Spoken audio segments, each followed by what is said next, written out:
before we dive headfirst into the high-octane, pixel-pounding pandemonium that is gamified, let's take a moment to acknowledge the real powerhouse making it all possible. It's single-handedly Park 9000 and nobody else, except for also Avalanche, the official blockchain of gamified. They're making it easier, cheaper, and more feature-packed than ever to deploy your very own Layer 1 blockchain and clap the competition. We've got the off-the-grid tournament on the screen right now. Shout out to Cairo and Inhuman. Bring it home, boys, for Web3. Imagine owning your very own block space where your community validates your chain and your own token fuels the gas, keeping every bit of value right where it belongs. Remember that Avalanche is the engine powering gaming and gamified. And at Gamify, we aim to be the very best show in Web3 every single week, and no one embodies that cosmic ambition quite like our brand new official game sponsor. It's Star Atlas. This high-fidelity space titan has been blasting through the Web3 gaming galaxy with optimal player ownership and top tech, like having over 1,000 concurrent players in a single environment during their closed Surge playtest. Plus, live right now is the Golden Carnival, a party with legendary loot totaling $4 million. As you can probably hear Cairo screaming in the background. He's getting hype. So get those golden tickets for the official game of GameFi. Thanks to Star Atlas for sponsoring our voyage through the gaming universe. And let's high five the force field that's keeping your digital assets growing. Our sponsor, StarNet, the official infra of gamified. StarNet is the next generation ad network powering $100 billion spent per year on user acquisition. Instead of being owned by Google and Facebook, StarNet is taking a grassroots approach to user acquisition. So join the revolution of ad tech, and let's jump into the first topic of the day. Real quick shout out, we got Bri DeSanto from King of Destiny on the panel, one of my absolute favorites over the past couple of years. Sinjin, of course, making us all look bad by making 5 a.m. look like a reasonable time to start a Twitter space. Matthew Buxton from Call of the Void. We got Lems, my co-host. Spike is joining us as well. Sean Panago, I just shouted out from Avalon. Park from AVAX. Love you guys. Koji also might be joining us if he wakes up at some point. First topic of the day, big deal, little deal, no deal for Doodles landing a McDonald's partnership. Last week, McDonald's posted a teaser about their new partnership with the Doodles. On Monday, they dropped a video/commercial produced by Pharrell to mark the start of Doodles branded holiday cups. Does anybody care, though? Does this move the needle? What does this mean for Doodles holders and the greater Web3 space being accepted by Web2? Big deal, little deal, no deal. And why don't they call it McDoodles, for the love of God? What are they doing? Lems, I'm going to kick it over to you first, buddy. I think, in terms of moving the needle, like you can just go look at the floor price and, you can see there it pumped, it kind of dumped a little. But overall, I think it's big for the space. Like it's like Pudgy's getting into Walmart. People were like, oh, what does that matter for them having a toy at Walmart for my NFT price or whatever? I still think it's really good for validation of a Web3 brand to be recognized. Like they were one of the hyped PFPs from last cycle, and a lot of people just thought they were dead. And I was one of the people who was just like, what are Doodles doing? Kind of whatever. But hey, they went and got to work. If anyone hasn't seen like the YouTube like music video they dropped with Pharrell as well, like it's also a banger. Like I would definitely go check that out. And then landing this McDonald's partnership, I think it shows that, yeah, they're like, the traditional world can see that NFTs are here to stay. There are brands that have come out of this that are sticking around. And yeah, hats off to Doodles. And I don't hold anything, but I'm rooting for them because they're pushing the space forward. Put me firmly in that category as well. Let's go over to Matthew Buxton next. Yeah, I think it's a big deal for Doodles holders. Maybe not a massive deal for the rest of the space. How many people are really going to know that it is an NFT related project, and how many people are going to suddenly drop like a ton of F on getting a Doodle? But yeah, it's really good for the holders and it's really good for the brand.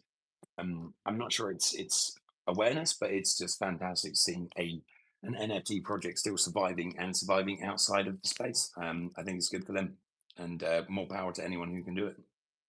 Is anybody else like wanting to be excited, but also having a hard time being excited about just a holiday cup exactly collab?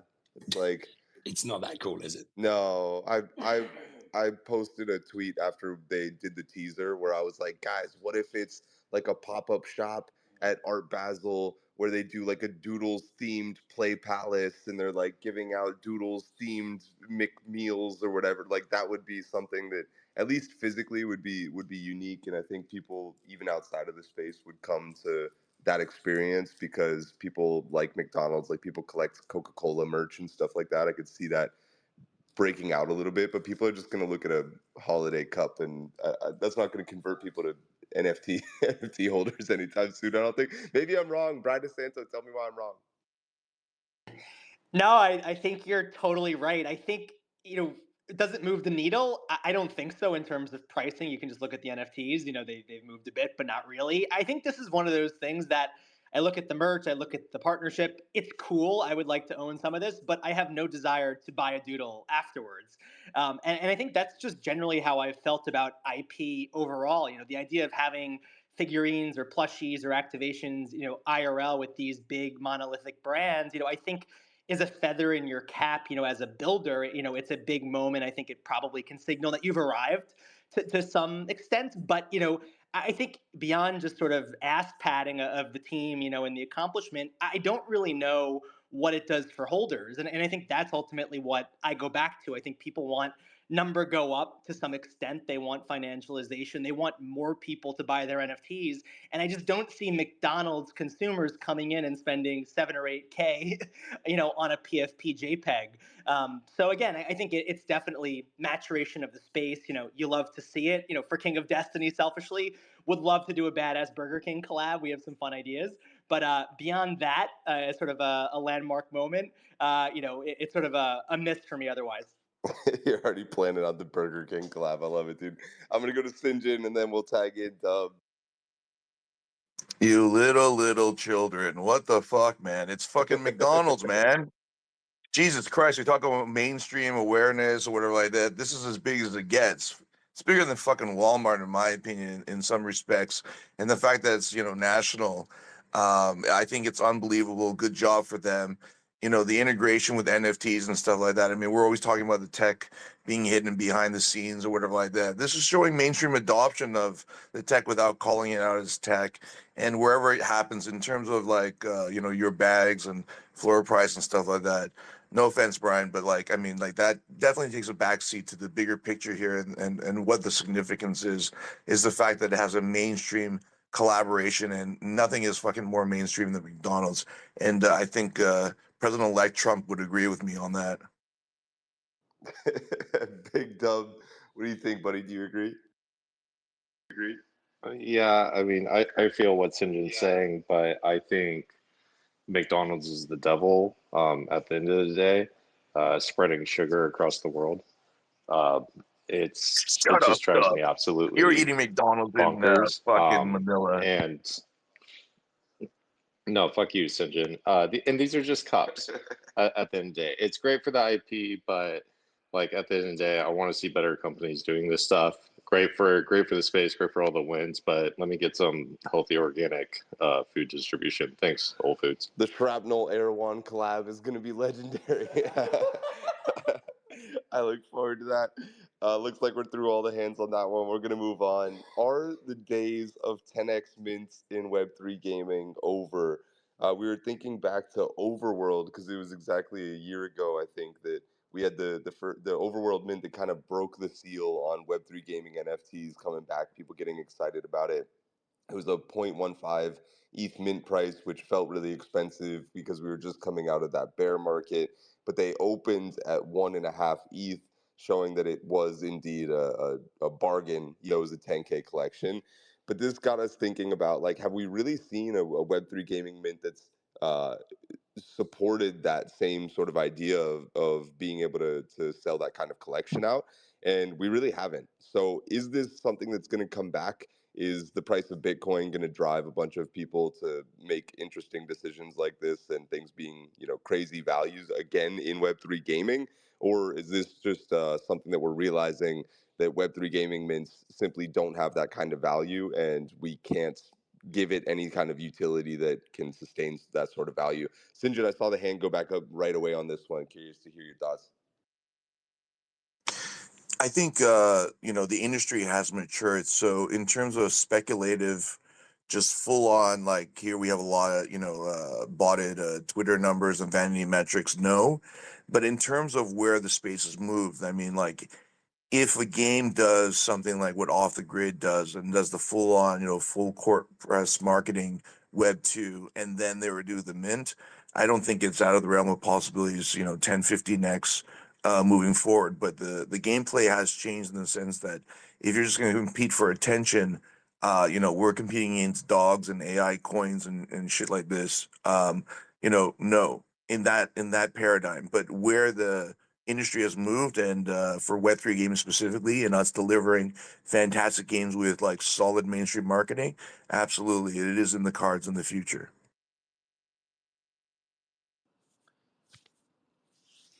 Matthew Buxton, do you agree?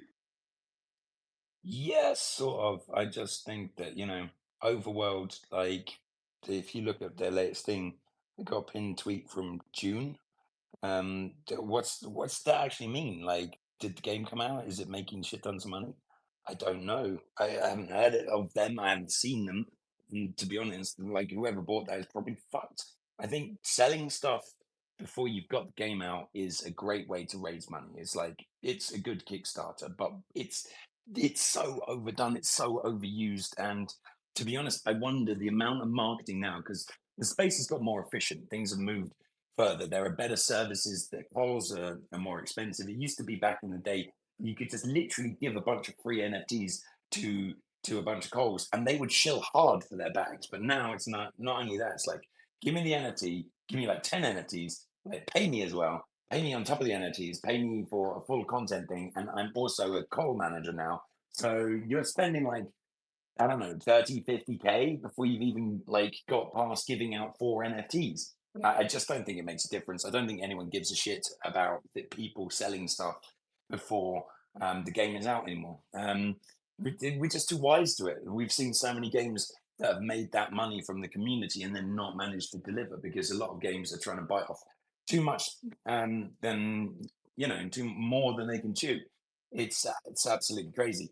I think we're never going to see that. And I hope we don't see that. What I would love to see is I'd love to see free NFTs that are found in game becoming 10, 100, 1,000 times their value just by the people playing the game and wanting them and trading amongst each other. Like, the thing that was meant to happen. It's been a year since that mint. I haven't seen global domination from these guys. And, they have to get a fucking McDonald's cup to be relevant. So, they don't have the cup. I don't give a shit, and that's the end of it. Yeah, for context, the NFTs now, last I checked a few days ago, we're at about 0.37 ETH, so still up from the mint price, but definitely not a 10x. I'm also, personally, I think I disagree that we'll never see it again, but I'm curious if Sean Pinnock does or not. Yeah, so I mean, obviously I'm a Web3 gaming founder, so my opinion here is a little biased, but I don't think it's ever going to be quite like what it used to be, where you could basically have a meme game and 100x right off of little to no product and just like a a sick video or something. I think those days are gone. But I think what we might see could be even better, right? Better for players, better for developers. And so here's an example. Like imagine you have a game with like a real player base, like OTG right now, or even better yet, imagine like Fortnite. If Fortnite was, and imagine if they had like real Web3 roots, like from the beginning, and then they had like a tournament where like 1,000 people from that tournament all got like a free mint at the end of that. Like, could you imagine what those NFTs would be worth, right? Like, clearly they're going to like, I mean, even if people had to pay 0.1 ETH for them, like clearly they're going to like 1,000x or at least 100x. So I think that, especially as we start to see more utility come into the space, like really, oh cool, I can take my gun from off the grid and bring it in Avalon and then bring it into like whichever other game. Like I think when we start seeing those kind of things, like real utility come into the space, and then games that have like real player adoption start doing mints, I think we could easily see another 10 or 100x. So yeah. Yeah, I feel like there's going to be a couple that come along. Like part of the reason that Overworld was able to have that success is because they hadn't really launched a collection, but Jeremy had been grinding spaces and pumping up this vision for like a year and a half before it came to actually launching it, and he kept delaying and delaying. And so this pressure had been building while Web3 gaming had been rising, and I do feel like there's a few projects still potentially coming in this market as it sort of ascends that could break that and really see it pop off. Sean, I saw you on mute. Yeah, I think you're right. I think we could see a few projects do exactly that. I want to tag in Parker Heath from AVAX next. What do you think, buddy? Dude, I don't like you calling me my full name. That sounds like my mom. I'm in trouble or something. I wanted to mainly interject and say that I'm pivoting from gaming lead at Avalanche to memes and NFT IP lead, just because the valuation cap is basically infinite when you're in that sort of position. As soon as you tag gaming onto anything, you're basically setting a valuation cap on a mint, and I think that people are realizing that now, as opposed to when nothing was real and everything was fake digital internet pictures. The gaming mints were, you know, worth $1 billion one day, maybe, if like Fortnite integrated them, who knows? But I think now we're just much more realistic, and it's great. I think we need to come down to earth a little bit before mass adoption could occur. But yeah, I think those days are beyond us, and I think it's mainly because as soon as you have an asset that's associated to a game, there's a clear economy and valuation that can be associated. But yeah, you never know. I mean, I'm just a chill guy, you know. Oh, Jesus, that shilling. Let's go over to Peyton behind the Wolves down count. Peyton, what do you think? Are we ever going to see these again, buddy? Yeah, I do. So I think, like, when it comes to the concoction of getting an NFT mint to like 5x, 10x, obviously the first thing you have to look at is like what price they're actually minting at. So if it's a free mint or, something like 0.01 or 0.05, it's very easy to kind of bring that up to 10x, which kind of goes into like the value economics of some of that community and making them win early. And then it starts kind of peaking and frothing, and now it starts getting FOMO. And so there's that. And then you already said it too, Sam, is like the playbook hasn't really been played, but it still works from what I understand, which is like getting in front of people, getting them excited about a vision, and just being there consistently, showing up day after day. There's nothing that shows like, NFT and FOMO. This time it might be different, type of thing of getting in front of them, doing Twitter spaces, getting posts out and everything like that. And also I think it comes down to like also the culture of Web3 gaming. A lot of us take profits way too early comparatively to every other sector within like NFTs, tokens, or any of those people. Those people just don't sell, because like they have also their leaders within like that specific like genre of like NFTs or meme tokens or whatever. They just hype each other up to never sell that thing. And we just don't really have that here in like Web3 gaming, in my opinion, because our like pool is a little bit smaller too. So that's my take on it. Peyton thinks we need the meme coin blind hopium. Maybe somebody like Sinjin can combine the two forces. We get the memes and the blind hope for $7 bajillion market caps. Let's go over to Lems, then we'll go to Brad DeSanto.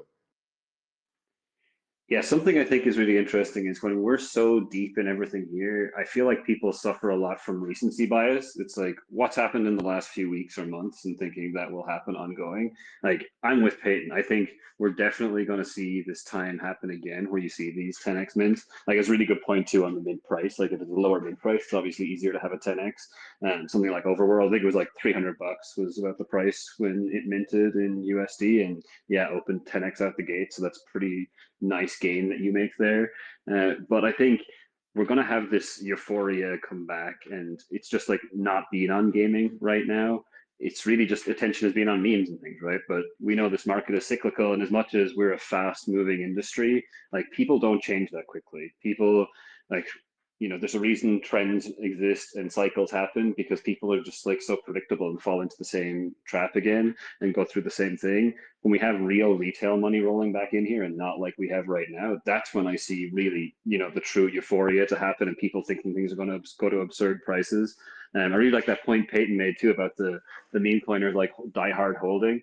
Someone showed me a screenshot the other day, which I thought was really interesting of it was some meme, and it's only like, I don't know, it was like 100 mil like market cap meme, and like some whale unloaded a clip, like a 6-figure clip into it, and in the Telegram group, literally all the holders were just like, who cares? Like, fuck that guy. We're going to 10 billion anyway. Like, it's his loss. He's going to lose out, and no one cares. And I feel like in gaming, a lot of the time, like, there's this cell shaming sort of culture we get going on, and people like obsess over like, oh my god, someone sold our NFT or someone sold our token, and it's like, you need to just not obsess over that so much and not give a shit. And then it's probably actually better and healthier for everyone. Because when we talk about ownership in Web3, this is like a pet peeve of mine, so maybe a little ranty, but like sell shaming just drives me crazy when we talk about ownership and we're like, oh, hey, you can buy and sell your assets, but you can only buy them because we want to see number go up. And when you sell it, then we shame you to shit because we don't want you to sell anything. It's really, really stupid. And we need to break that culture out of gaming and just let people buy and sell the shit as they want it, and then we'll probably actually see some bigger games come out of it. Yeah, hard agree on that culture just straight up not being a good time for anybody. Let's go over to Brian DeSanto, then we'll tag in Knock, who's here now. Yeah, I think Lems was spot on. I mean, these things are cyclical. You look at right now, it's memes, it's AI agents. In a lot of ways, it's a redux of what we saw in 21 from NFTs. People just buying things because they're hot and there are more people buying them, and you think you won't be the last one off the boat. That will change. It can change in a hurry. If you look back even a year ago, grapes went from 0.03 ETH to 3+ ETH off of zero fundamentals that I'm aware of.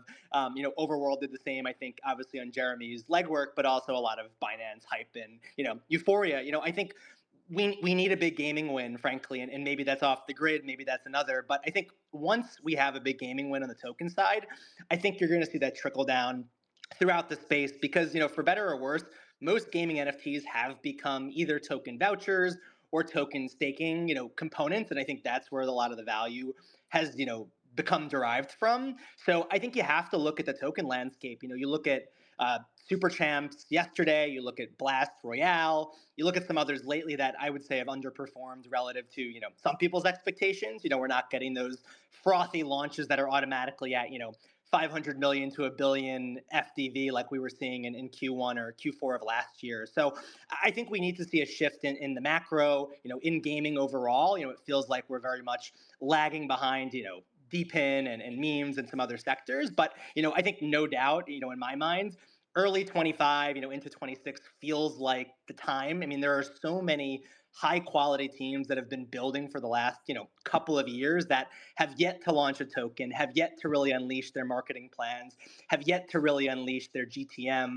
I think it's going to be a big cycle for us and frankly, probably pretty transformative versus what we've seen previously. Oh, Brian's getting me excited. Let's send it over to Knock, see if he can continue the trend or if he's going to break my heart. Yeah, I mean, in 2017, during the ICO boom, I was told we'd never see a token market like this again. And then in 2020, during the BNB move, I was told we would never see a token market like this again. And then in 2024, during the Solana run, I was told we would never see a token market like this again. And in 21, when ETH NFTs were going off, I was told there would never be an NFT market like this again. But then 2022 happened and Solana NFTs ripped.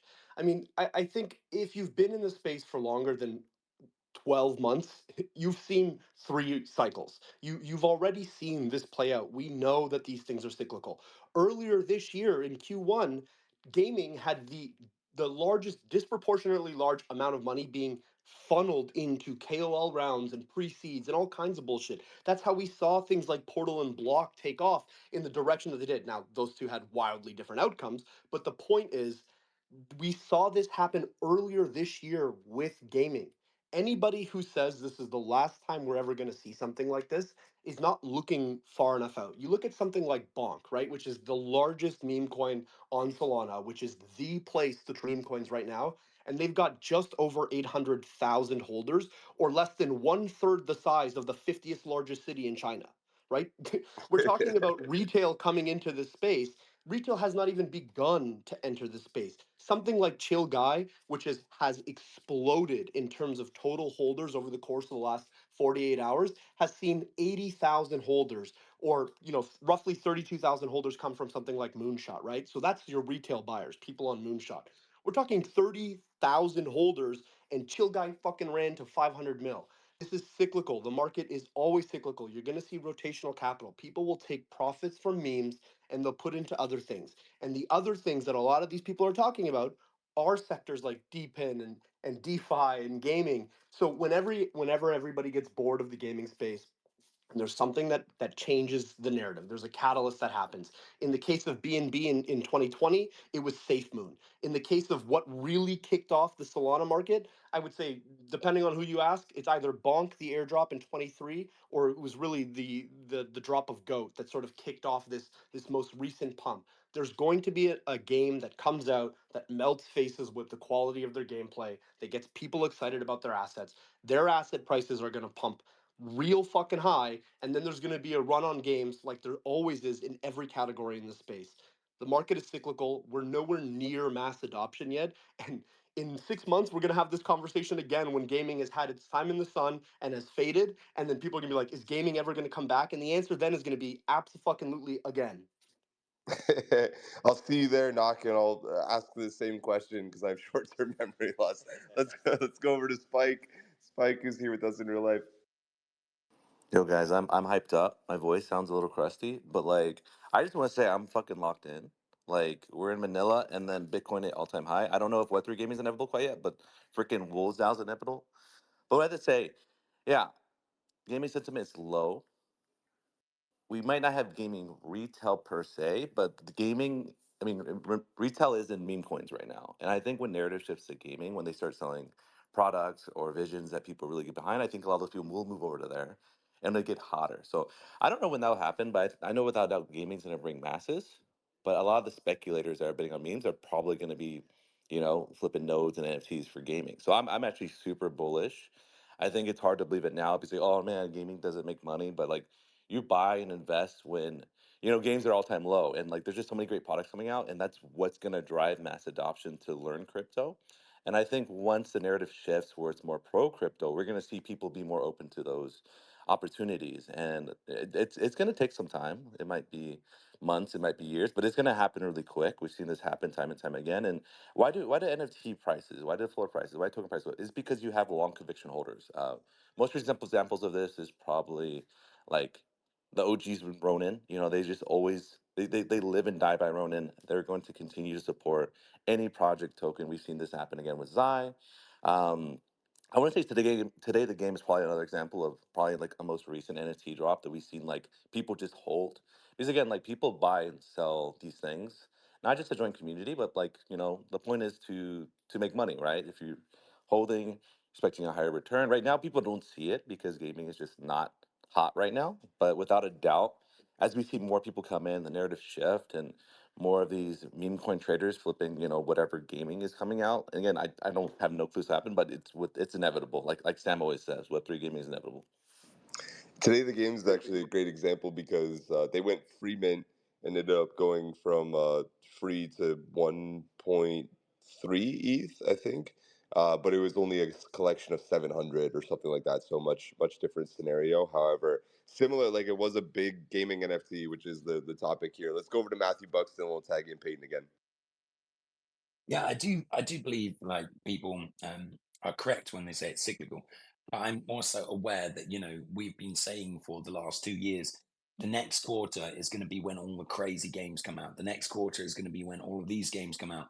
And to be honest, I haven't seen people spending money in Web 2 to acquire users and those users actually converting to Web 3 users. It's going to happen. It will happen. But I'm just not seeing it yet. It's still incredibly expensive to launch NFTs. It's still cabal related. It's still very much like who you know, how you know, and getting the correct marketing to absolutely hit that. I just say that it's because I'm salty and our NFT did fuck all. But it's really the case that it's going to come back in some way, but I would prefer, like, for the health of the industry, that we don't start selling things that are meant to have game utility before the game is far out, and then that utility is just purely financial. And I wish we'd stop talking about selling swords in games, because if I try and put your sword like in my game, I'm gonna have to rebalance that shit, because otherwise I'm not gonna let you come in with a 3 grand sword and just kill everyone. Like, fuck off. Like, I can get a cloak of invisibility. That's cool. We can cope with that. I can get anything that gives you like a percentage buff. We can survive that. I'm not going to do that for like 3,000 damage because it's a 3,000 F sword. Fuck you guys. No, I'm not. I'm not putting that in the game. But this is the thing, right? We have to start being sensible about utility. An NFT that everyone has to hold is never going to be worth anything. If you can make a common sword and the price is above zero, someone is going to keep spamming that until it drops to zero. There are people with time on their hands and sewing machines and all sorts who can make all of this stuff. So we need better game design about the NFTs. And we need to sort of start saying, we're speculating on a market that doesn't exist yet. I mean, a lot of these games, where's the promise? I'm jaded on it because I've seen so many good things that could have happened that actually spent most of their money on faffing around on Web3 and not enough money on developing the game and pushing it to the real people who are out there who would enjoy the game. And that's just my contrarian take here, guys. Never short on those, are you, Matthew? That's why I keep bringing you back, though. Appreciate you, man. A great comment from Jace Prober from Moonfrost in the audience. He says, "I think it just highlights how fast Web3 micro macro cycles affect our industry. Memes are hot right now. AI agents plays are in a close second, and something else will come along soon after that fades. One thing we could do is prioritize long-term strategies, and if you launch now, you should lean into how current trends can be integrated or attached to capture market mind share and drive user into your product and ecosystem. It's definitely not easy, but I feel confident Web3 gaming will return with a new narrative / micro attached." Thanks for chiming in, Jason. Thanks. We got over 50 comments. Sorry, guys. Been having trouble keeping up. Somehow at 5 a.m. I can't read and listen at the same time. I'm not quite that locked in, but I'm trying my best. Let's go over to Knock. Yeah, I think one of the things that's important to realize here is we talk about this catalyst, right? And a lot of us believe that OTG might be that thing that sets everything ablaze and there's a run on gaming assets. But I also think it's important to acknowledge that the catalyst and the timing of these things take significantly longer in the gaming space than they do in any other sector in Web3, right? When you're looking at meme coins as an example, you've got teams like Virtuals or Waifu who build a framework that allows people to deploy assets on that framework, and you have an infinitely scalable number of AI agent meme coins that can be printed out off the backs of a single piece of technology that didn't take half as long to build as some of these games will take to build. So you're going to have much more iteration in the meme sector and the types of memes that people are paying attention to, because the barrier to entry in terms of building a product that sets the category ablaze is significantly lower than it is with gaming. So to Bry's point, you've got a lot of teams in the space who've been building for 2, 3, or 5 years, and those are the teams that we think might have a chance, right? If those teams miss, then we're probably waiting a little bit longer or until somebody can come up with another creative meta that people can kind of get behind. But in gaming, there is an additional barrier, which is, can you market your game well? Well, we've already kind of seen that cycle, right? We've seen a ton of gaming assets explode off the backs of really good KOL marketing and hype, on social media. The next question is, can you deliver a game? And there are maybe a dozen teams or so that we think might be able to deliver the game that we're all hoping for in 2025. But beyond that, I think it becomes harder and harder to see where that next catalyst comes from. So I think we all think this way. Web3 gaming is absolutely inevitable. The timing in which it's inevitable, I think, is up for debate. And I think that that's the biggest piece, right? You're going to see faster, more iterative cycles and things like memes. I mean, if you're still trading AI memes, you're already a week behind the most recent cycle. And I think in gaming, if you're a year behind another team, well, you're not really all that far behind at all, to be completely honest with you, because the timeline is a 5-year window. So be a little more patient, be ready for the next cycle. Games will have its moment in the sun like it did earlier this year in Q1, but we operate on much longer timelines than any other sector in the space. In real life, Peyton just looked at me, knowing he's up next, and he goes, "Man, I hate going after Knock." Over to you, Peyton. First of all, I love Knock. And yeah, my voice is also toast. Shout out to YP and his party last night. But I will also say too, like I also been working for like Web 2 founders coming into Web 3 for a long time, and they don't fully understand Web 3. And I think that's also a big issue. I don't think they fully understand all the cohorts and what you can do in terms of the cohorts. Like the retail, like Grail, for example, if you look at King of Destiny and what Bry has done, and so is Pirate Nation, right? They have just recently have shown that like there is a massive whale that will spend hundreds of thousands to millions of dollars on your specific game, do actual conversion of in-game spend. And there is a cohort of people. And there also is a way in which that you can make those cohorts happy at different phases of your marketing campaign. Obviously, like Wolves, Lizard Labs, a whole bunch of ones like to get early, like to find out alpha and information very early. That's not the same as like people like whales and like massive whales that are want to do and buy things in mass on secondary, right? To get as much like, investment specific time as it is. And there's like kind of these new cohorts evolving. I don't know how much, they will be in terms of year over year growth of that specific cohort. But I do feel as if like some of the web 2 people coming over from web 3 don't fully understand web 3. They honestly probably should go into the meme coin trenches, because it is literally a day cycle, so you can literally see what you'll see in 5 years in like a day to a week, and it kind of shows you what these people are willing to do and how little investment or how little they need to know to actually do an investment. And that is a new cohort, that is a new demographic that are not the gamers. I feel like even the gamer culture that we currently have are very much like used to paying $60 for a game, $100 for a game. And if you want to monetize or get a bigger like ROI for what you're building, you're going to have to go to a new cohort, which is what we're kind of establishing right now in Web3. And hopefully Brian can also give some further information on it too. Oh, never mind, he put his hand up. Yeah, let's tag in Sean, and then maybe Brian will get that point back. Yeah, so I'm going to say something I think some of you aren't going to like to hear, and I mean, so going back a little bit, Blizzard. We all know Blizzard, right? One of the biggest acquisitions ever, $69 billion, really nice acquisition. They started that company in 1990, right? Like it took them 25 years to get to that point and to get to that acquisition, and they had to create like 10 games. And the first game was a hit, right? It was StarCraft, but nowhere, they weren't $1 billion company at that time, right?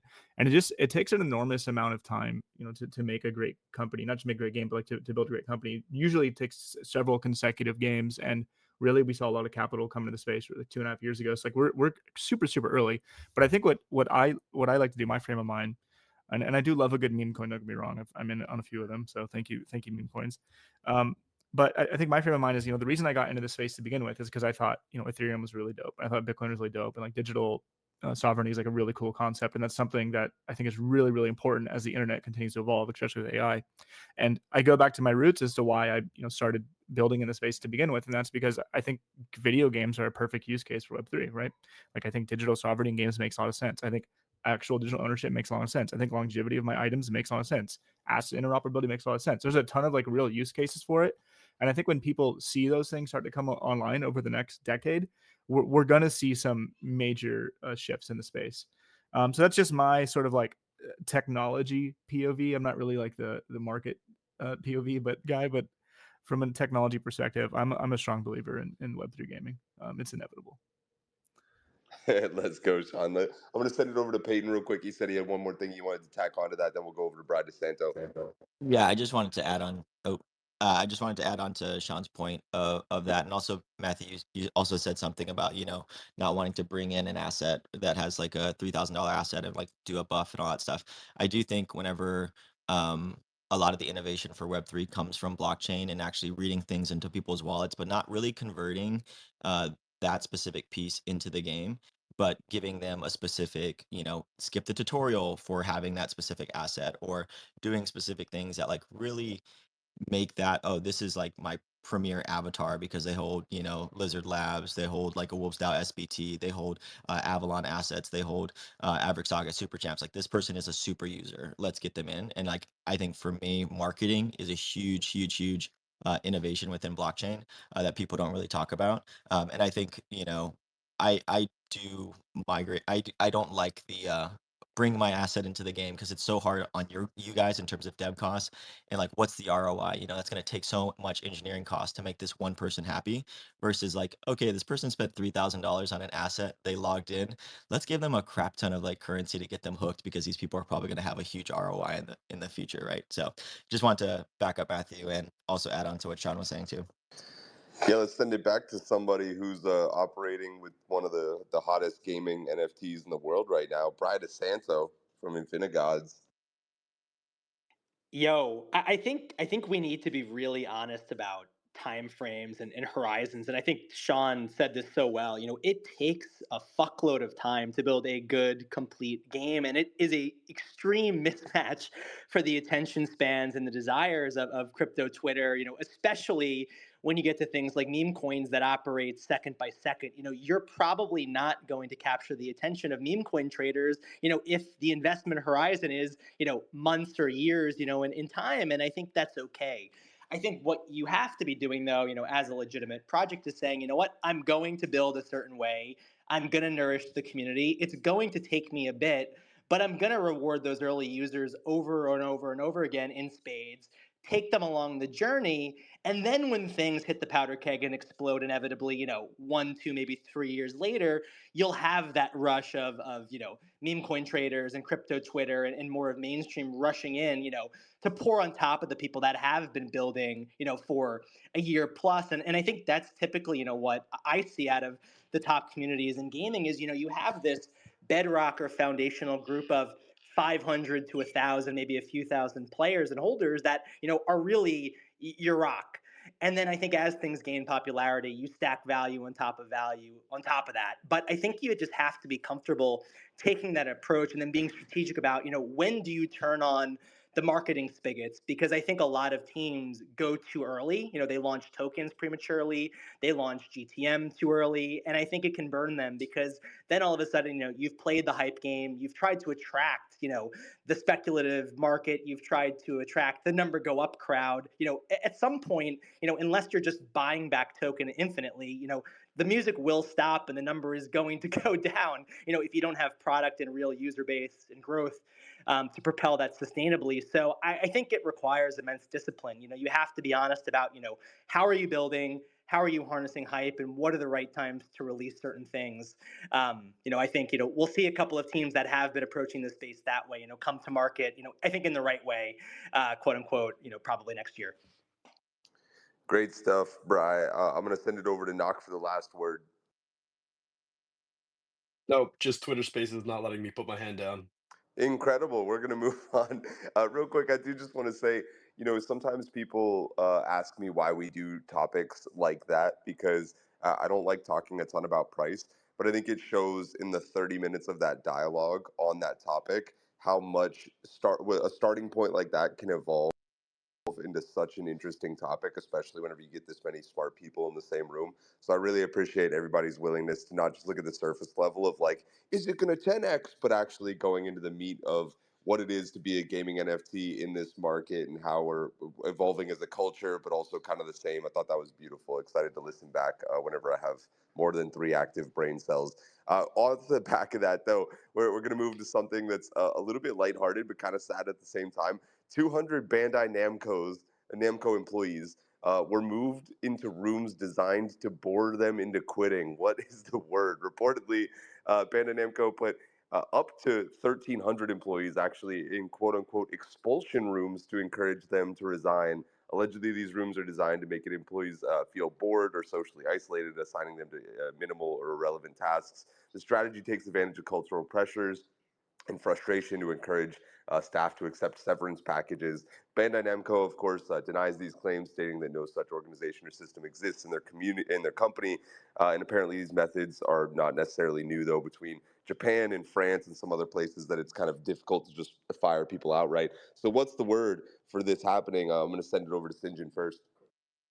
Yeah, like the article mentioned, it's fairly cultural. I mean, the laws to dismiss an employee in Japan are pretty hardcore. I don't know them in specific, but I know having done some business in Japan over the last couple of decades, that like Japan is still one of those places where the loyalty to the company and like not switching jobs and staying at one corporation is basically for a lifetime if you can, or maybe a couple, is still much in effect there, in the sense that the laws are designed to protect the employee for that kind of lifetime employment, or they have developed that particular way. So it's not a big deal, other than the fact that obviously these cuts are happening. But I was doing a valuation doc just for ourselves for some prospective investors. And looking at like the PE ratios of the public companies, of the gaming companies, price to earning ratios during the pandemic, like some of them were up like, 40 times. And if you guys don't know what a PE ratio is, like the price to earnings, basically what the annual revenue is compared to what the stock price is. And now, they're halved, across the board for the major players. So, it's a different time right now from where it was in the pandemic, and things have definitely slowed down. Even for the big companies who are making, the 10% of the big companies in the industry who are making 90% of the revenue, like it's slowed down for them as well. So not really a big deal. I think it's just pretty typical across the industry, especially for Japan as well. Jaxie in the audience says, FYI, people hire people to quit their jobs in Japan. It's crazy. I'm not sure exactly what that means. Sinjin, did you give us a word? What's the word? Yeah, not a big deal. Doesn't matter. All right. Well, Knock, I know you'll be locked in with a word. Give me a word. Yeah, the word is layoff, or two words, creative layoffs. I think in the West we're seeing a very similar thing. You've got a lot of companies in the West forcing back to work mandates, i.e., back to the office. And really what this is companies who have signed extended leases with, their real estate for like the actual office space. They've moved people to a work from home capacity. They've now decided that they want to lay off people, but rather than laying people off, we're going to force them back into the office for 4 or 5 days a week and hope a bunch of people quit. That's what's happening in the US. It's happening in Canada and a lot of Western countries. I think in Japan, you're just seeing a more extreme version of that same thing. Um, culturally, again, being a Westerner, this is what I've seen. But culturally, it's very difficult to quit your job. It's very difficult to be fired from a job in Japan. And to Jaxie's point, there's actually like an entire underground industry of being able to hire people to go in and quit your job for you so that you don't have to bring the shame upon yourself. So that is a real thing. What Jaxie mentioned in the comments, it's a fascinating rabbit hole to run down. I definitely recommend it. But yeah, I think that this is just a way to lay people off without having to pay packages, right? We're doing it here in North America. They're doing it there, albeit to a pretty extreme and kind of hilarious. Like this is your room of shame level. But yeah, I don't think this is anything special. It's happening globally right now, especially in the tech and gaming space. Let's go over to Spike. Spike, what's the word for this one, buddy? The word is Black Mirror. If you guys could believe it, I used to work in HR. I used to hire people and fire people. It's something in America that's very different than Japan, I imagine, but I know the work culture is very intense. I think that's why a lot of people like are depressed that work in like the corporate Japanese work scene. And again, I'm speaking as a foreigner. Take what I say with a grain of salt. But I'd rather say like it's very difficult, right, to work and manage teams. Crazy to think that they would go through all the trouble to do that, but I can say like there's a lot of employees in the U.S. at least, because I can kind of speak from that experience, that will like try to get fired to get like pension plans. So it's interesting to see that it's flipped. But again, I feel like it's a Black Mirror moment where it's like, was this a decision made by like an AI DAO? Like I'm like freaking out. Like is this inevitable? Like, but nah, without a doubt, like it's a big deal, and I can imagine like why they would do that, but again, it's very interesting to see. One of the things I'm worried about with the games industry, especially in parts of Europe where it's so difficult to fire people, is that they're just going to stop making games there. Like France especially, because it's it's becoming so expensive, and we know based on the cyclical nature of video games that they usually have to move on from teams every couple of years unless they have another project to immediately move them to, or live ops is going well enough that they can put all those people into that situation. But even then, sometimes they're not the right people to manage those positions, and so it seems like it's just not a good fit for the game development studios in order to be in these locations where they have to do crazy stuff like this. Not to justify it from the company's perspective, we still shouldn't be putting people in what was the word for it? Expulsion rooms. I think hard pass on putting people in expulsion rooms, regardless. Matthew Buxton, do you agree? Well, I think the actual word for it is called window seating. And window seating is the exact cultural term for this. You get a seat by the window, you're not expected to do anything anymore. You're just doing the most mundane, boring shit for everyone else, to the point where you're just staring out of the window. And at that point, you're like, you can see it's better outside, and then you're sort of encouraged to not jump, but leave. But I think they realized that people actually quite enjoy staring out of windows, and that's why they've developed these dank little expulsion rooms, which sound much more fun. It's a good job that they don't actually have.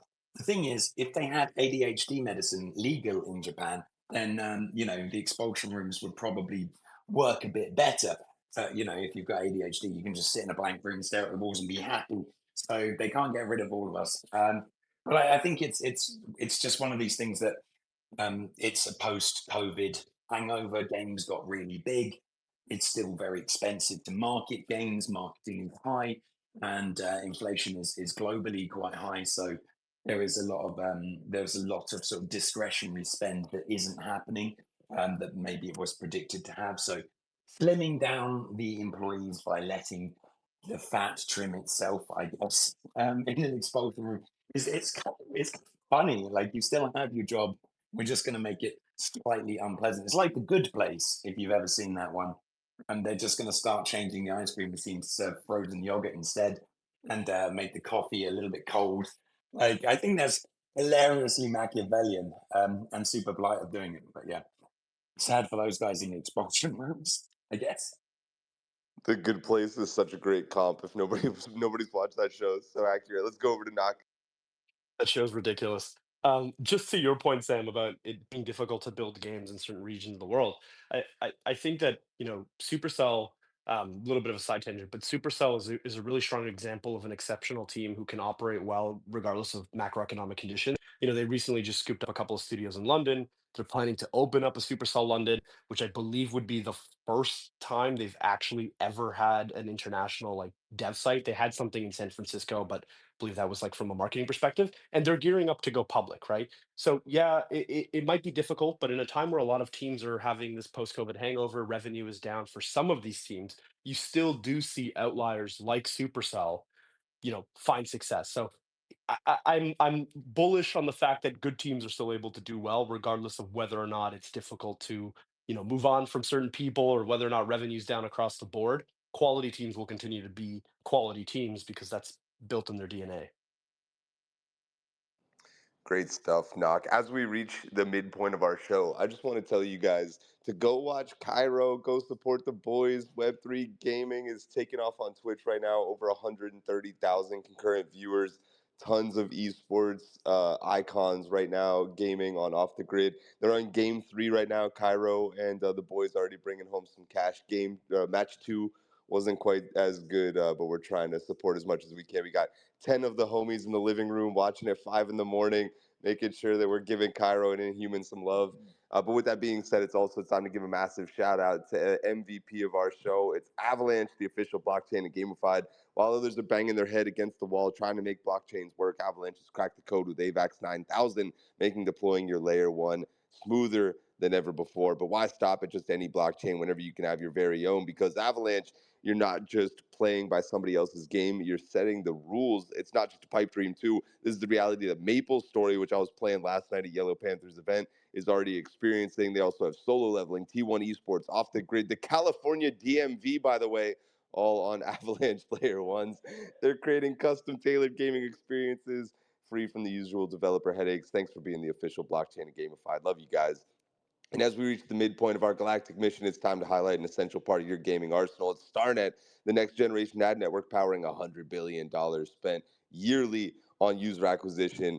Speaking of things that make it too expensive to do stuff in first world countries, it's because user acquisition costs like 40% of everybody's budget. But maybe with StarNet, we can make that a little bit easier. If you're looking to do user acquisition on mobile or Android, mobile with Android or iOS, StarNet can boost you into the spotlight. Thanks for being our official infrastructure. Love you guys. And Star Atlas, gamers, put down your Mountain Dew and listen to this. With a GDP of over $21 million, this game's already a small country. Star Atlas's economic engine is already up and running with Sage, but they're not just about numbers, they're about impact. Proven whenever over 1,700 eager players attended their Impact Summit in Singapore to see them setting the standard for player-powered universes just a couple of months ago. Star Atlas is all about player empowerment, being demonstrated by the recent Golden Carnival a mind-blowing $4 million giveaway, proving they reward those brave enough to explore the stars with them. Thank you to Star Atlas for being the official game of Gamified. Looking forward to saying that for a long time to come. We're jumping in next with Agree or Disagree.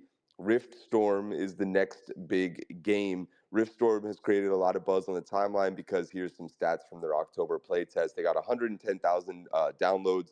Hours played was over 110,000, so they have some good session time there. Concurrent players, they had about 1,200, but this was a closed playtest. And then positive reviews, this is really the one that seems to be making the biggest impact. 92% positive reviews, and that was even with a few people seemingly review bombing them. I scrolled Steam, and there was the usual like few comments where they were like, I didn't play this, but it has NFTs in it. We don't want NFTs in gaming, so give them negative reviews, guys. Thanks for doing the Lord's work, guy, friend in the Steam comments, as people drive me crazy. These stats were over a 2-week period. How do these numbers make you feel? Is this enough to say the Riftstorm is the next big Web3 game, or is it just a flash in the pan? Let's go over to Dub. Yeah, man, it's feeling good. I got the pleasure of running into the Riftstorm team yesterday and got my third patch of individual coffee. Freaking love them. And for me, I think they're going to be the next big one because they don't have major competition in front of them right now inside of that game genre and have kind of that room to breathe and room to grow from there on top of having a core solid product. They're actively like getting Web2 users at key conferences like PAX and PAX West, PAX East. So like they're doing all the right stuff, and I think they have all the right ingredients to make a good game and to kind of really take some market dominance here. Let's go over to Matthew Buxton. Matthew, if you're not sure whether or not this is the next big game, explain to me what you would need to see from these guys. I think the discussion has evolved so much into what metrics are actually impressive. How do we know that we're making headway as an industry? Do you see that with Riftstorm? I do think it's going to be a good next big game. And I think, yeah, just because I hate the people in the Steam comments as well, and the team gives out individual coffee, they're definitely going to be the next big game. It's really hard to tell. To be honest, it's really, really hard to tell what this looks like in terms of long-term adoption. We tend to, in Web3, bunch people up into alphas and betas, maybe running them a bit shorter, maybe running the marketing a bit hotter for a shorter time. That tends to inflate the numbers to what you would see on a daily play. I mean, I think that, you know, if it makes a significant splash, then all power to them. I don't see anything that's holding it back. The game is good. It's a good game. It looks fun. And that's 90% of the battle, right? Like they're winning because they have a good game that looks fun and plays fun. Now, I can't speak for the long-term economy or their long-term plans, but why not? I think those numbers look good, positive reviews and all the rest of it. Look, if they're botting this, they're only fucking themselves, aren't they? So this is what I got to say. If they're somehow forcing these numbers to look as good as they do, then you know that they've only got themselves to blame for this. So I think that they probably have something here. And what I've seen of the game and the gameplay, it looks tasty. I'm for it. Let's go over to Lems, then we'll tag in Doc. Yeah, I think the Matthew makes a good point. Like we do see inflated stats when we do these closed tests. That's also a good thing to keep in mind. But overall, good stats. Anyone I know who played it likes that kind of genre of game. Because I'll make the caveat. I always like to make this point that don't tell me how much you like or hate the game if it's not a kind of game you usually play, because you know, does your opinion really hold that much weight? But people who I know who like this genre, they said really enjoyed the game, so that's always a really good sign. I actually kind of had another question to add on to the panel, because I think it's great to have a really good team that are making a really good game in the space. Again, helps lift the space up. My question is like, how does the Web3 side of things fit into it? Because it seems really strange, their whole Web3 strategy seems kind of disjointed. People were kind of confused about the mint that they just had. It just launched and it was a 0.05 mint, and they had like a refund policy. Like I ended up minting a couple, but it's basically sitting at mint price. I saw Grail even made a post being like, you know, he's really bullish on the team and it's like one of the best games he's playing in the space. and he's going to be giving them support. But like he agreed as well, like the comms from the team had been poor on what's the point of them, like NFT. Some of this might be legal because we're also living in this world where you can only say certain things, and if your legal is being conservative, you don't want to say too many things about what the NFT can give you. But I'm curious to how people perceive their Web3 integrations outside of the gameplay as well, and like how that is going to do. Because if this mint doesn't do well, could this hurt their ability to perform well in the Web3 space? Because we know a lot of people like to look at floor price and things like that as a metric to gauge success. So if this mint isn't perceived as well, could that actually hurt the adoption of the game in Web3? Yeah, thanks for expanding the conversation in that direction. And I'll tack on a little bit of my anecdotal experience on this one too. I minted their original collection. They included me in that. I also, I think, was included in this. However, even with being like acquaintances, at least with the founder, knowing the guys, minting the previous collection, all that stuff, I still have no idea what these new NFTs do. And I think that that's a little bit too common in my personal experience. Like I think I commented on Grail's post about that. If I don't know, as a person who literally spends my life doing Web3 gaming stuff and also own the previous collection, 95% of Web3 gaming also won't know. And of course, I know how to do the research to find out, but that's not necessarily the problem. The problem is that they're not making it aware enough for people that have a medium level of involvement but aren't obsessing over their specific collection to understand what the real value is, and so therefore it's going to suffer. Let's send it over to Knock, and then we'll tag in Spike. Yeah, I'll give you the good, the bad, and the ugly here. The good thing is the game is fun and it looks great and it sounds great, and they nail so many of the small things when it comes to this style.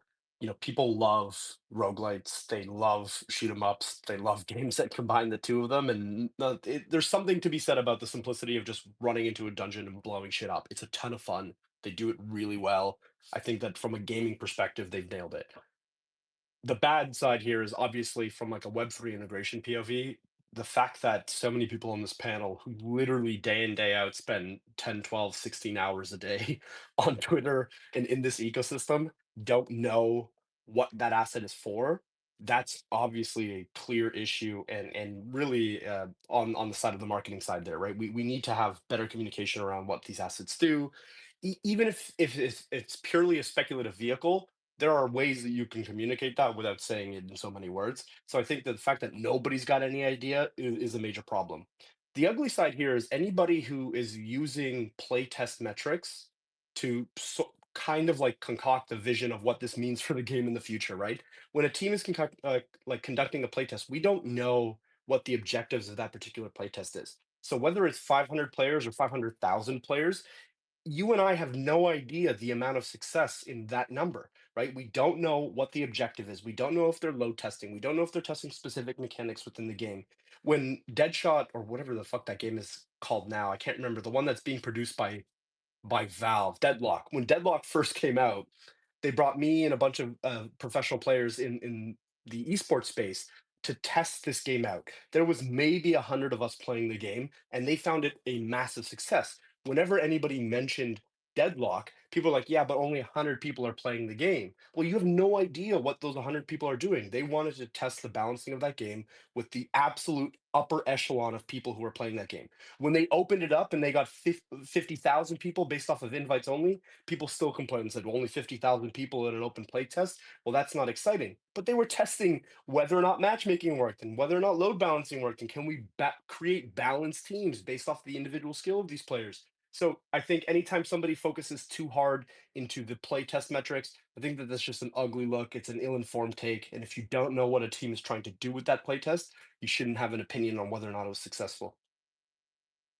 Great take, Knock. Let's go over to Spike.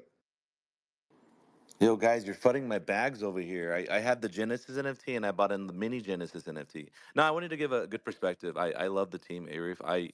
This is one of the games in Web3 I actually played and had a lot of fun with. And I got extra whitelist for this drop because I participated in the I don't know what to call it. Without officially knowing, I think they're purposely being kind of adding speculative vehicles here. Like I was earning CP points was like their platform points, which you can assume is for P2A. You're also doing a play to whitelist for this particular drop. But I'm very intrigued to hear everyone's like, oh yeah, I didn't know what this NFT does, so like I don't think it's good. But like I think maybe this was a play to bring in like some of their core community holders. Like it looks like I forgive me if I'm wrong, but I think it was successful, man. I saw that the whole collection was minted out and that people minted it. So like that's a success on that side of it. But like everyone in memes is printing because like there is no expectations, right? It's like I can fully speculate on this and do my gamba. But like once you add like an NFT project and a roadmap and you add a game and a roadmap, like people start to think like, okay, like when do I sell? Like there's expectations. Like maybe they'll surprise everyone and blow it up, and then the narrative shifts, and everyone's like, "Oh my God, Riftstorm's the best game ever." Because I think people are probably judging it based on the price. I honestly bought to support the team. Like I'll be honest and say that I know this is kind of like the first public Genesis kind of NFT they provided. It's for their ecosystem. I have no clue what their plans are, but I really, really support the team and founder. I've found about them at GDC. It seems like they've been going to a bunch of events. The game keeps getting better and better. And like I genuinely wanted to play after their last playtest. And I asked the founder yesterday, I got this cool comic book there, but I'm like, yo, I got one problem with your game. He was like freaking out. I'm like, bro, like when's the next playtest? So I really like the team. They're super cool. You can tell that they're building the ethos of Web3. They're focusing on product and, they're working with a lot of cool partners. So I'd say let it cook. I wouldn't say it's a total fail. We've seen a lot of projects come from like totally left field and just like change everyone's mind. And people narratives and like reputation and speculate like it could shift so fast in Web3. So keep an eye on it. Again, I'm pumping my own bags. I kid. I'm just adding the disclaimer for you guys. But no, dude, I love the team. I think the game is so much fun. I'll knock and say that it's better than Cypher. I haven't played Wonders yet. I've been hearing nothing but good things, but I think those both are similar. But dude, everyone loves roguelites. Be able to hop in with friends and play is just always addicting as hell. Great stuff, Spike. Let's tag in Sean, then we'll go to Matthew. Yeah, so Riftstorm's kind of new to me. I just did a little bit of reading, a little bit of watching here while we were chatting.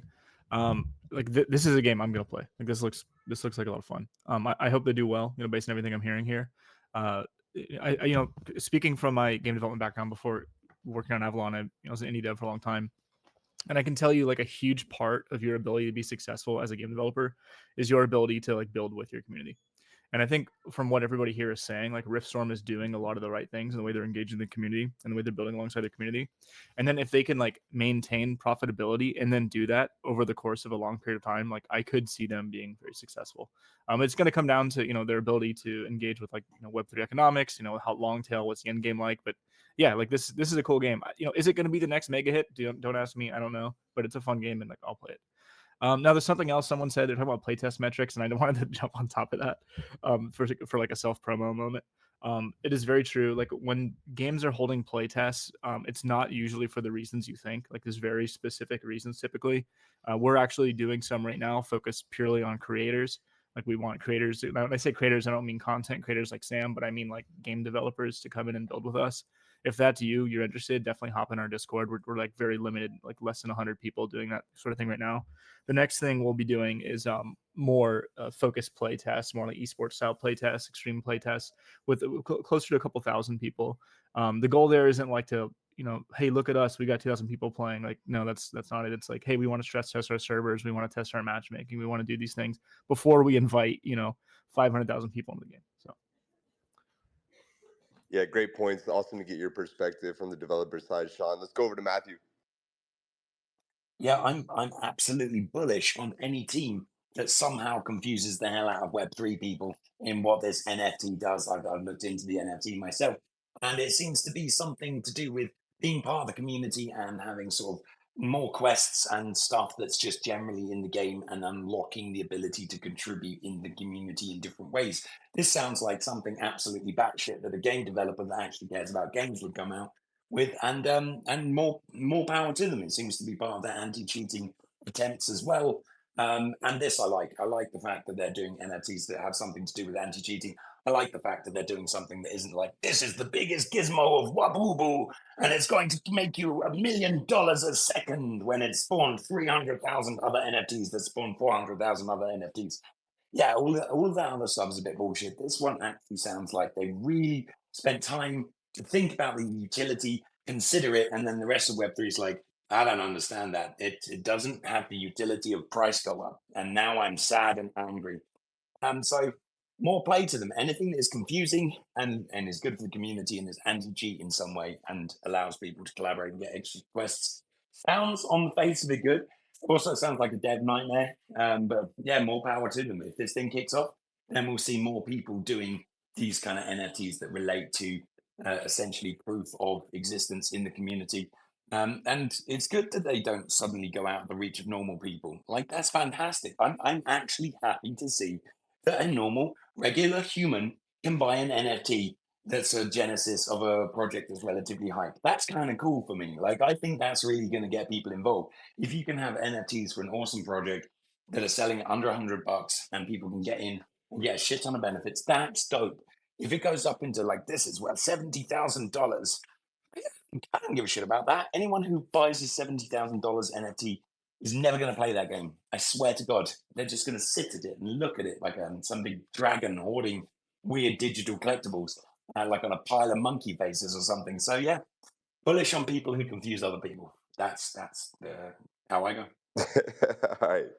We're going to move on to talk about balance in video games and whether or not it actually matters in games that aren't directly PvP competitive.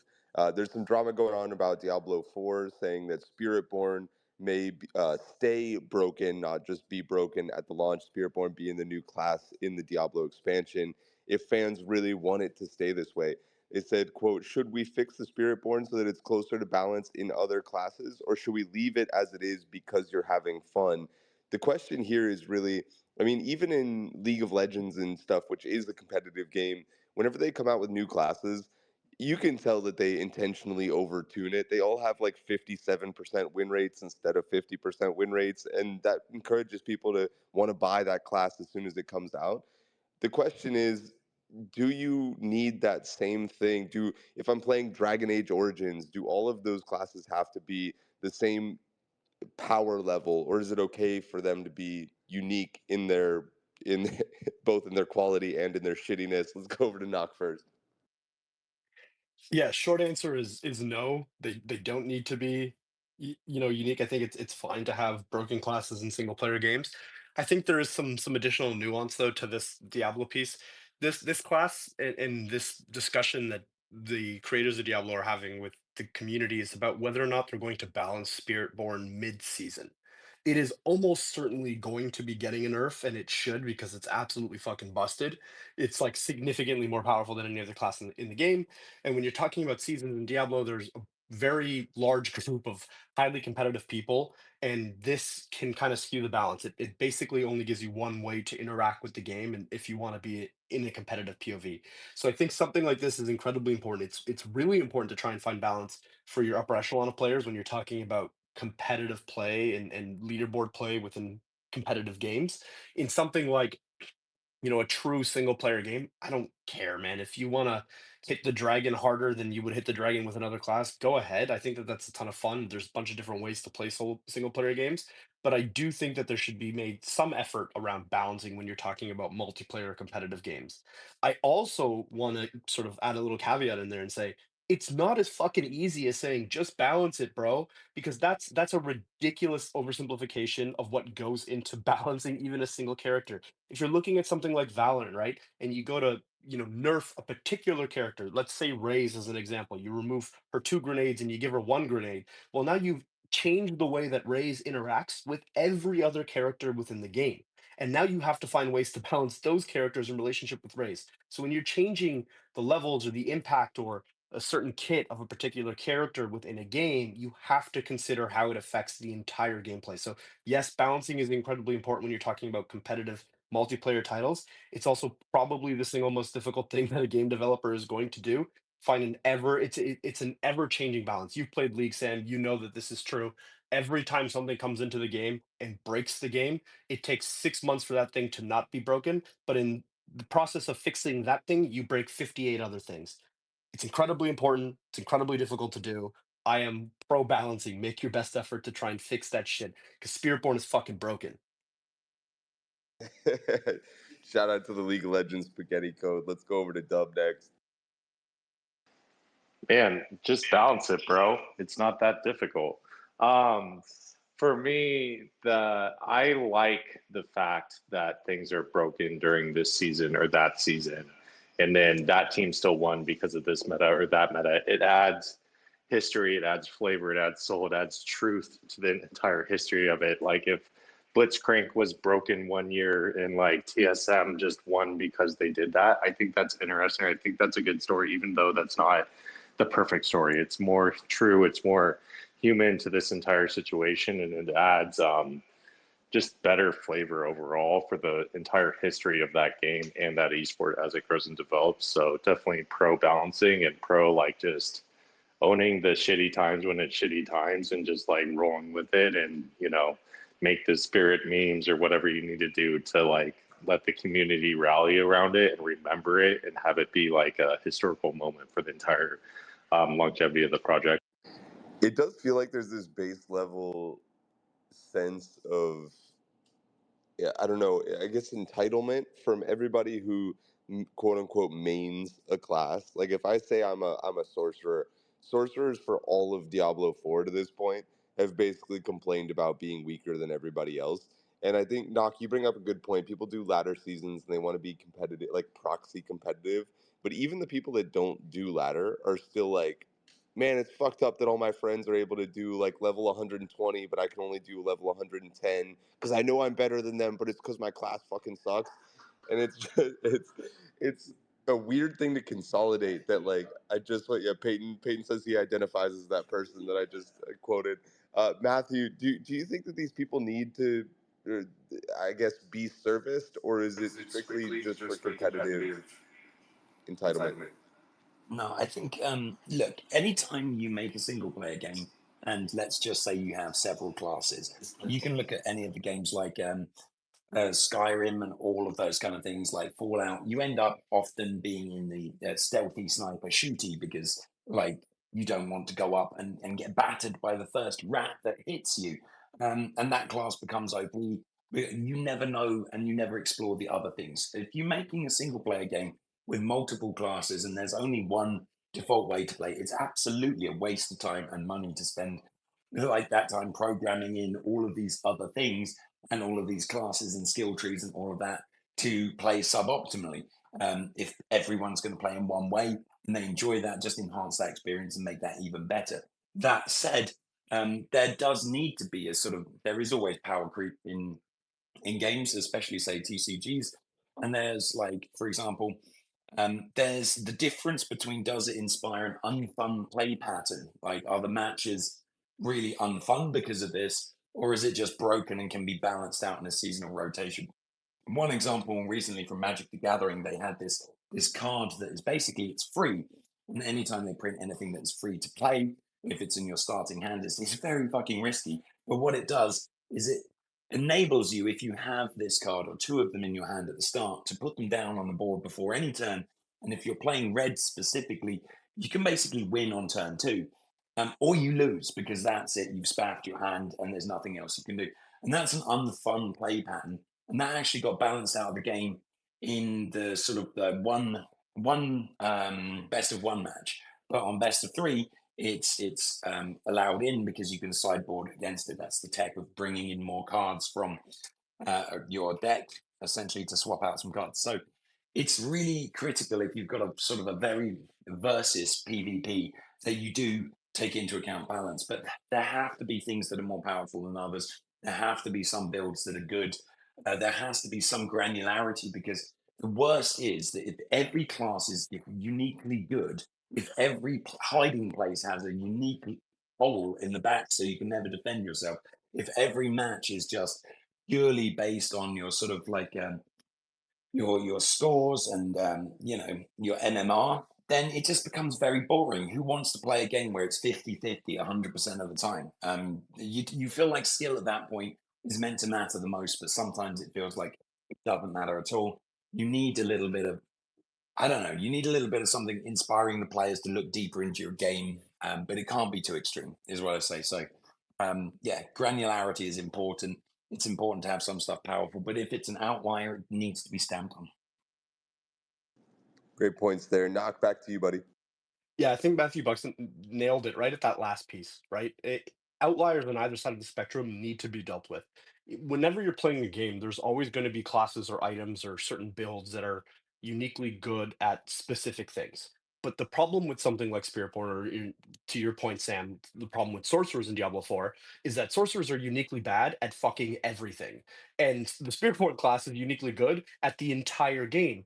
Those are two outliers that are obviously issues, and they should be balanced. They should have, been brought back closer to what the rest of the classes look like.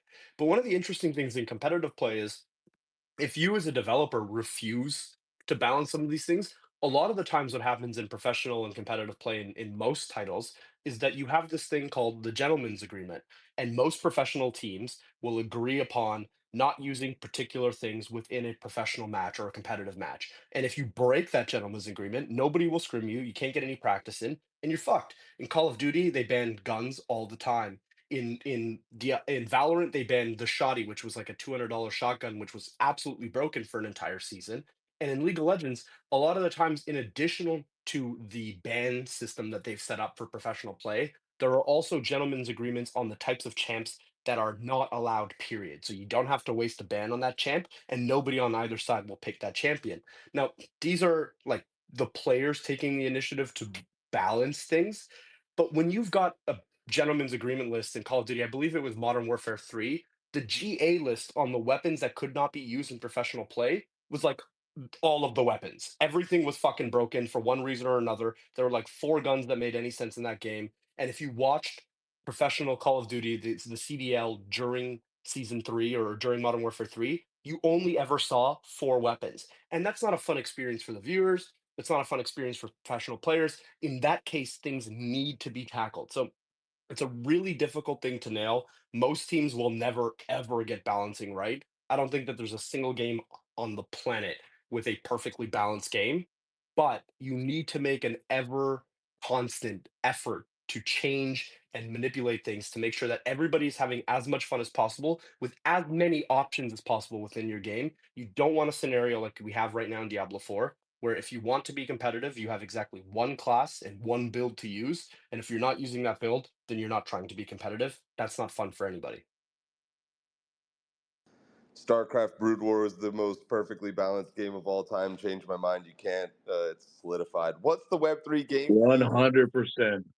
Thanks, Sinjin. Love you, my fellow StarCraft obsessed person.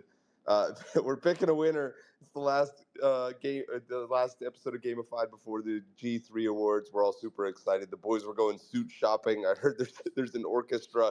You're finally gonna see us get out of our hoodies for the first time. Congratulations on that. Dub laughs from the other room because he's still gonna show up in a hoodie. What is the Web3 game of the year? We finally get to ask the important question here as we lead into it. Who do you think deserves to win, and who do you think will win? Maybe to add a little bit of spice. I believe the nominees were Off the Grid, Parallel. Anybody shout out some more of the Game of the Year nominees? Pirate Nation. And then 9 Heroes. 9 Heroes was in there. I think I'm missing one. I'll find it. What did you have? Yeah, well, let's go over to Dub. Dub, pick your Game of the Year, buddy. Dude, like for me, thinking about the entire year, like I believe that Shrapnel deserves it despite the position we're in and how people feel about it. But I ultimately think OTG is going to win, but I also want to see Sparkball win too. So those are my 3, but that's where we're at. Peyton reminded me Pixels is the last one, and I know some people don't necessarily want to pick teams here, so maybe if you just want to tell me, like Sean, for instance, I would love to hear from your perspective. What do you think makes something the Web3 game of the year? Does it have to have interesting, meaningful Web3 integration in order to be selected for that, or is it just the game you had the most fun playing? That's a good question. So from my perspective, the Web3 game of the year should probably utilize Web3 in a way that is meaningful, right? And so, like, for me, this isn't the game that I think should win the game of the year, but I think it might, and that's Off the Grid. For me, Off the Grid, what's really exciting about it is what they did, I think, for the space, right? Like for the first time, we really have actual mainstream adoption. We have people that historically don't like Web3 that got turned on to it. These are very like influential people in the space, And that's the kind of, and I say the space, I don't mean Web3, I mean like just regular gamers. And like that's the kind of narrative shift we need. And I think Off the Grid actually did an amazing job of that. And I want to see more projects do that. Now, that being said, I don't necessarily think they should win it, because I don't think we're really early right now in terms of like their Web3 economics, right? Like I think like Parallel has done a really, like what they've done economically, like with all, you know, their tokens and some of the other things, some of the assets they've done has been really interesting. I think Shrapnel, some of the stuff that is really interesting. So I don't think Off the Grid should win it. I think another gaming studio should win it that has like fully leveraged all the Web3 aspects of it. And Off the Grid would be a better candidate for next year. But still, like for me, what they did was awesome, and I think it's one of the most exciting projects in the space because of the narrative shift. Great take. Awesome to get your perspective. Shout out again, Cairo and Inhuman. About to go into match number 4. Excited to see the boys bring home the dub. Let's go over to Matthew Buxton. Who's your game of the year, brother? Off the Grid, it has to be. I think it's just seismic for the space. I personally like different kinds of games. I'm notoriously bad at this kind of game. I'm the kind of guy looking around for the first box and then gets headshot. But I think I think to me it's game of the year. It has everything that you expect in a game of the year candidate. High quality, moves the space forwards, and it's talked about far and wide. That's all my qualifications. Deserved or not, like game of the year, I'm hoping in future will be games that are in full release. But let's see how that goes.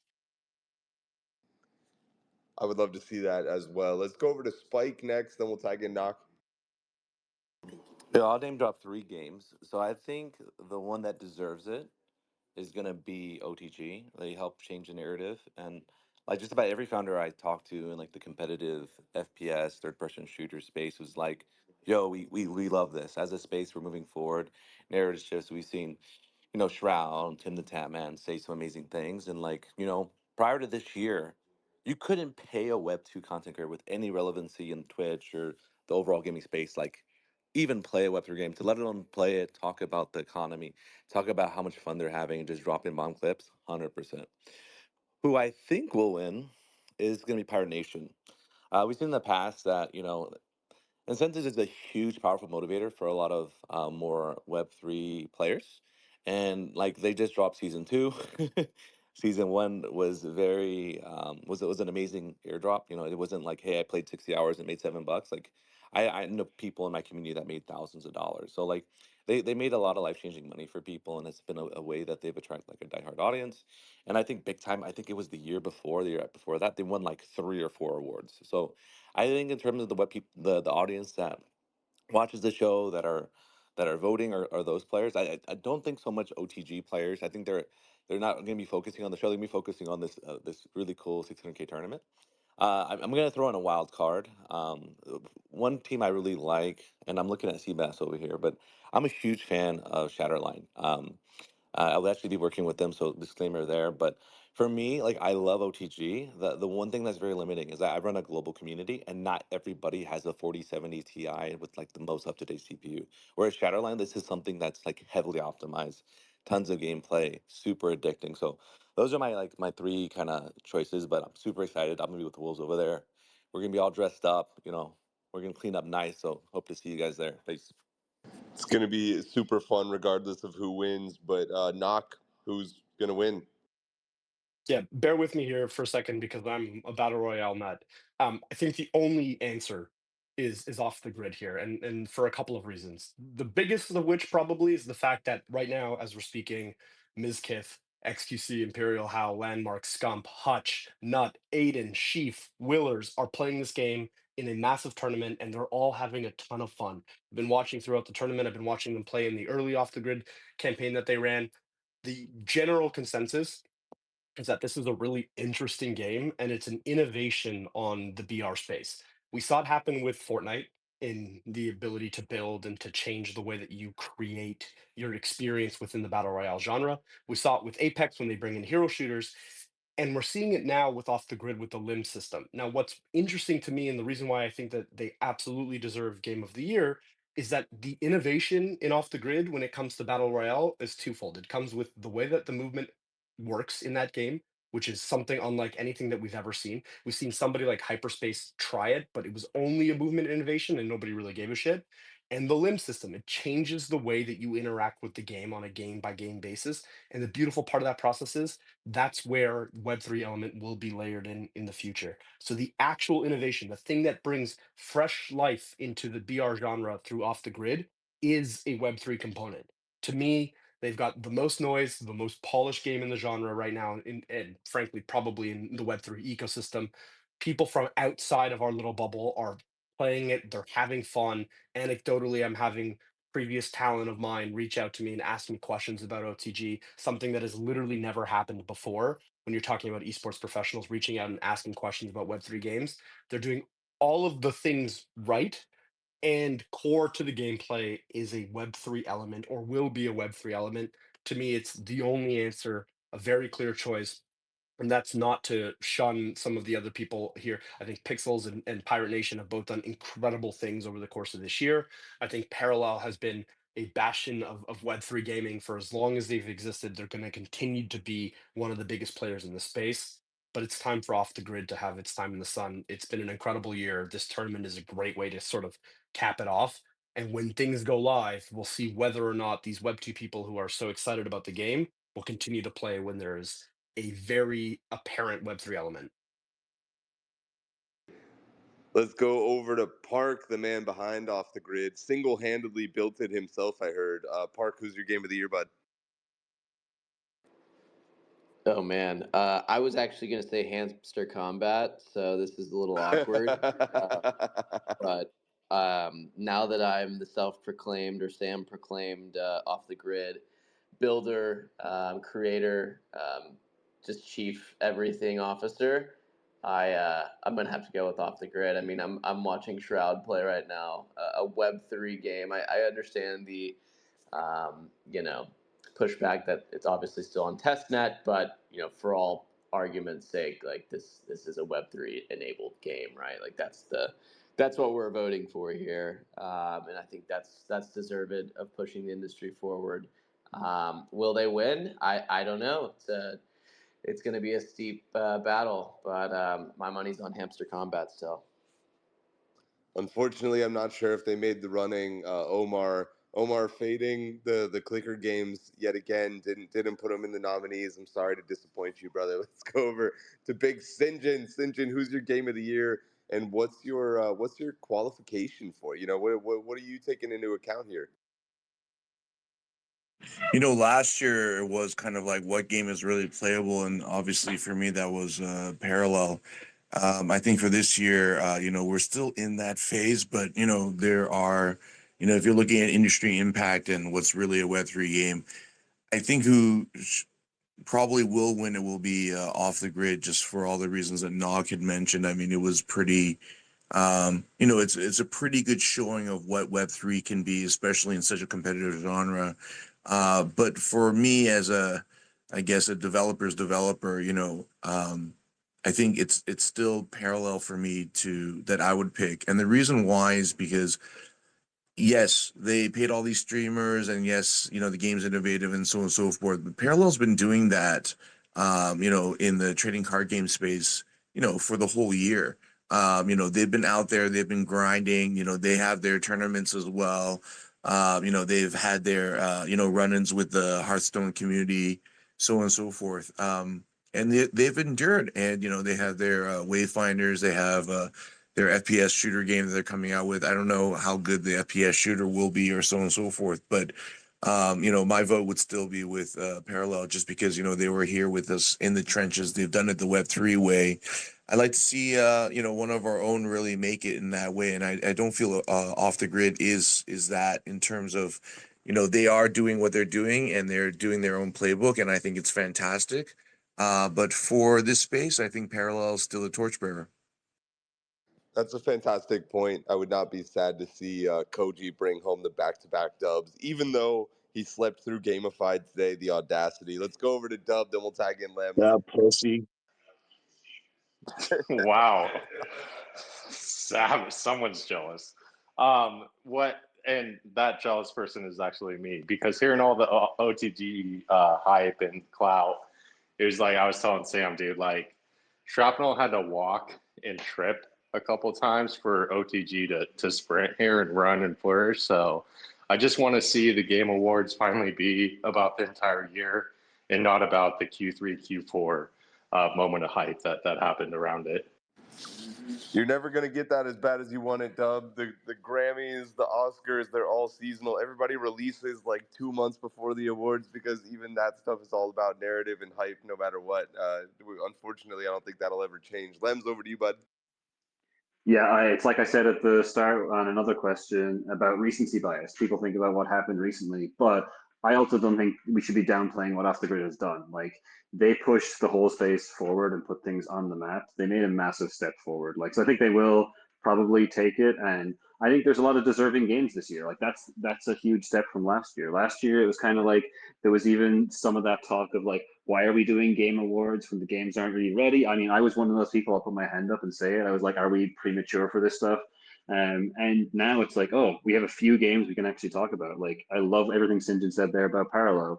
Look at what Pirate Nation has been doing for like anyone who is more of a Web3 maxi of things being on chain. Like they're a true on chain game. Like that's what they are. I still think Off the Grid is a true Web3 game, even if it's only on testnet at this point, because it's showing the traditional gamers like how you can just have this marketplace. Like I think that soundbite from Shroud is like probably the most iconic thing that came from that whole like playtest period. Him just being like, "Hey, it's just like a Steam marketplace, but on chain and more efficient, and you pay less fees. Like this shit's great." And like I think that is a thing that will cause a lot of people to kind of think twice and turn their head and be like, "Wait, this actually is that simple. It's not like we're overcomplicating it with these NFTs and all this." Like, as much as I love some of the speculative value and everything, and that will still exist on that marketplace, just the fact that it was in the game and being all built in. So yeah, like, hats off to Off the Grid. I think it's maybe taking a little bit of a jab there, Dub, just to be like, hey, it's all about Q3 and Q4. Like they lifted the whole space up and put the whole space on the radar of traditional gamers. So I think it is deserving if they do take it. Let's tap in Knock. Yeah, kind of real Uno reverse card here, and hate going after Lems because most of what he just said is what I'm going to say. But I wanted to mention that particular soundbite from Shroud is deserving of game of the fucking decade. I mean, that is one of the biggest streamers on the planet having a real live, literally live moment realization of, damn, this shit might actually be pretty interesting, and this could actually work. And I think to Lems's point, this is the title that, if it continues to see the success that it has seen beyond obviously paid events, then you've got a title that really, for the first time, streamers are just starting to, change the equation of, can I play this game and still earn as much money, because they're having fun. There's seemingly an audience for this type of content. People seem to understand the game and its exposure to Web3 elements. Off the Grid is in a position right now where it has the opportunity to continue to deliver, continue to get people excited about the game, and really bring in an entire ecosystem of players who otherwise maybe would have not looked at this space, but change their mind or begin to change their mind and say, hey, I've played it. My favorite streamer has played it. They don't hate this Web3 thing as much as they hated it in 22 and 23. Maybe I should give more games like this a chance, because clearly you can still develop a very well put together, well polished, competitive title that has Web3 elements, and it doesn't break the game, and it's not full of scammers. So I think what Off the Grid is doing right now goes beyond whether or not you think it's a good game, and beyond whether or not you think other people in the space have laid the foundation for Off the Grid to have success. They're giving people the first real, I'm talking hundreds of thousands of live viewers, tens of millions of views on VOD, taste of what a Web3 title might look and feel like. And I think that in and of itself has the ability to change the trajectory of this space. All it takes is one title. We've all been saying it for years. It feels like Off the Grid has a chance to be the title. Even if it's not the biggest game, it's the first real time we've seen an exposure at this level. And hopefully it continues to go well, because it'll be better for this entire ecosystem, and plenty of the founders on this space will be better for Off the Grid doing well.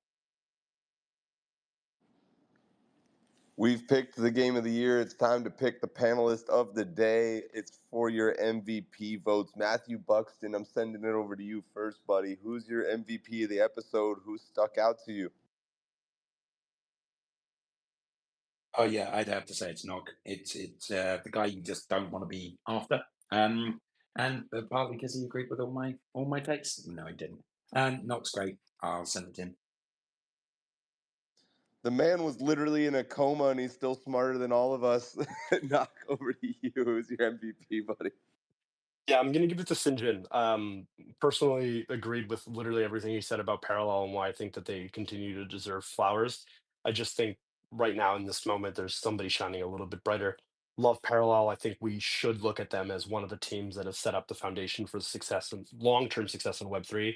So kudos to Sinjin for bringing that up. Sinjin, who's your MVP, brother? I always exclude Nock because he always wins it, as well as Paul Bednar. These two fuckers, but I love them. Nock had a lot of great takes today. I'm gonna give it to Dub. I love Dub's energy, and this is not like a kind of pity nomination, but he's always consistent, and he's always bringing his Dub flavor, which is he's so passionate about games, and I think today he should recognize for that as well. Holy shit. I would like to thank my mom and my grandma. They're two pillars in my life that made this happen today. You know you didn't win the MVP, for me, right? You just got to vote. But fuck you, dude. You suck at every game you ever play. Sinjin, I love you. Dub, who's your MVP? My MVP is Peyton, the freaking pooch. You win. The friggin' pooch, as we all call him. Peyton, who's your MVP of the episode, buddy? MVP, it's got to be Knock because I hate going after him, and that's the reason. Yeah, Knock, his brain is too big for all of us. Park has been slinging thumbs downs like it's his job, dude. What's going on, Rotten Tomatoes? I thought I was brought on to publicly FUD Knock, but I think I'm gonna have to vote for the man, the myth, afraid of him, at risk, jumping out of his Manila ivory tower or house, wherever you guys are at, is Dub.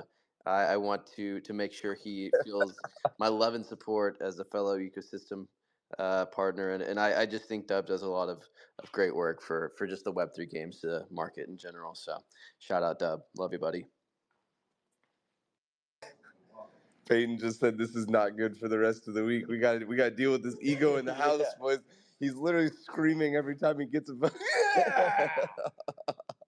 Sean Pinnock, please, anything. But I didn't realize we were voting.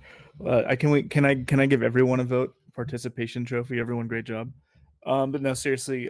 I mean, there's a lot of good takes. Knock. You were the most hype, man. I liked a lot of what you said.